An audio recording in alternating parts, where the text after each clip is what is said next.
урматтуу Азамат Кеңешевич, айтсаңыз, милдеттүү медициналык камсыздандыруунун жылдык бюджетинде бекитилген акча каражатынын жылдын аягында иштетилбей калган калдыктар боюнча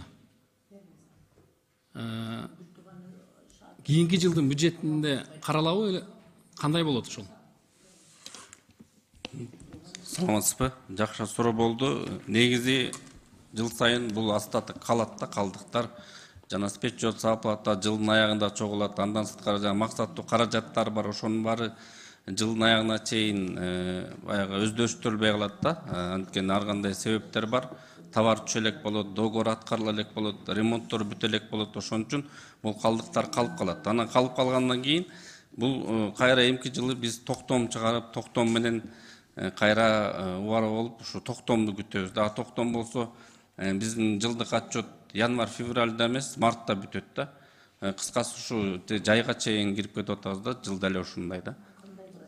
Бул калдыктар мындай мыйзамдуу көрүнүштө калып турат да. Ошого биз ушу калдыкты такталганга чейин колдоно бергенге деп сиздерден уруксат сурайт элек да. Анткени такталган бюджет менен баары келет, ошондо ошол цифранын баары көрүнөт да. Данияр Эрмекович, ушул калдыктар боюнчачы, жогоруда Азамат Кеңешевич айтпадыбы? Жылдын жыйынтыгы менен калдыктар калып калат, кийинки жылдын бюджетин алып каралбайт автоматтык түрдөчү. Ал өзүнчө бир токтом менен, тескеме менен, өкмөттүн уруксаты менен, Кабминдин уруксаты менен гана ал ар кандай убактарда, жайында, күзүндө, кээ бир маалда август, сентябрь ошо узарып кетип атат да. Ошон үчүн мен бул экинчи окууда мен келбей калганыма байланыштуу мен ушуну сунуш бере албай калдым. Эдил Жолдубаевич, ушул маселе боюнча бир карасаңыздар. Бул автоматтык түрдө калдыктар кийинки жылдын бюджетинде каралса. Услан мырза, ушул боюнча Минфин дагы. Эми үчүн дегенде баягы тендер, баягы максаттуу баягы алыш бериш, соода сатык баягы тендерлерден өтүп калган дары-дармектер, жана ремонттор, жана оборудованияларга кеч болуп калат экен тендерлер. Анан ошонун акчасын төлөп берейин десе жылдын аягы болуп калат экен да. Ошон үчүн баягы бул тендерге катышкан баягы ишкерлерибиз көп убакытты күтүп калат экен да. Андан кийинки кыргыз фармациясы ачылбадыбы? Урматтуу Алымкадыр Сабирдинович, мен ушул мамлекеттик аптекалар, дарыканалар боюнча бүгүнкү күндө иши жакшы иштеп атат. Менден бир гана суранычы.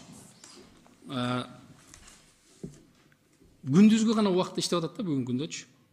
Ошол эгерде мүмкүнчүлүк боло турган болсо, ошону баягы 24 иштөө убактысы 24/7 деп ушуну киргизсеңиздер. Бүгүнкү күндө элге кыйла жеңилдик болуп атат. Ал жерде мен өзүм жеке оюм, сиздердин пайда табышыңыздарда эмес, бул баягы себепсиз дары-дармектердин баасы жылдан жылга өсүп баргандан ошонун бирден бир баягы төмөндөтүш жана ошонун баасын кармап туруш да максат. Бул президентибиздин, сиздердин жүргүзгөн саясатыңыздардын негизинде баягы элибизге жардам иретинде болуп атат да. Муну жергиликтүү менин шайлоочуларым дагы бардыгы туура түшүнүп атат да. Ошол аптекалар бүгүнкү күндө аз, анан дары-дармектердин түрү бүгүнкү күндө аз. Мисалы үчүн жеке менчик аптекаларда дары-дармектин түрү бир 2000-3000 түрү боло турган болсо, азыркы күндө мен билишимче 200-300 эле болуп атат да. Ошону кийинки жылга бюджеттин акча каражатын дагы кошсоңуздар, ошол жака кыргыз фармацияга көңүлдү жакшы бурсаңыздар, анан ошол убактысын элден жакшы сиздерге мындай ыраазычылык, жакшы сөздөр болуп атат. Айбек Алтынбекович, абдан чоң рахмат. Сиз айткандай кээ бир Элеман аптекасы түнчүн иштеп атат. Бул биз эми үчүн дегенде азыркы кезде биз центр семейный врач деген жерде ачтык. Алар күндүз эле иштейт экен. Стационарда иштегендер күнү түн иштеген үчүн алар иштеп атышат. Экинчиден бүгүнкү күнгө 973 наименование кирди. Жаңы жылга 1500 киргизебиз. Ошондой эле азыркы кезде биз мына заводдор менен сүйлөшүп, жаңы жылга чейин жанагы дефицит болуп аткан алып келе албайт частныйлар болсо көтөрүп алып келе аткан дарылардын баардыгы жаңы жылга чейин келет. Жаңы жылга чейин 1500 наименование баардык жерде болот. Ошондой эле сиз айткан ачыш керек дегенди биз баардык райондордо бул биздин президенттин тапшырмасы 7 областта райондордо ачылыш керек деген. Ошон үчүн ошолордун баардыгы жакын арада ачылат. Наименованиялар частный аптекалардан аз болбойт. Рахмат. Анан келечекте бул кыргыз башка сырттагы заводдордон эле сатып ала бербестен биз келечекте өзүбүздө дагы өндүрсөк. Алган Сабирдинович, мына келечекте сиз ошону максат кылып койсоңуздар. Жок дегенде өзүбүздө кандайдыр бир деңгээлде чоң эмес, эгерде өтө көлөмдүү болбосо дагы өзүбүздүн ички керектөөбүзгө ылайыктуу бир завод, фабрикаларды ачып иштеп чыксак деген менде дагы бир сунуш.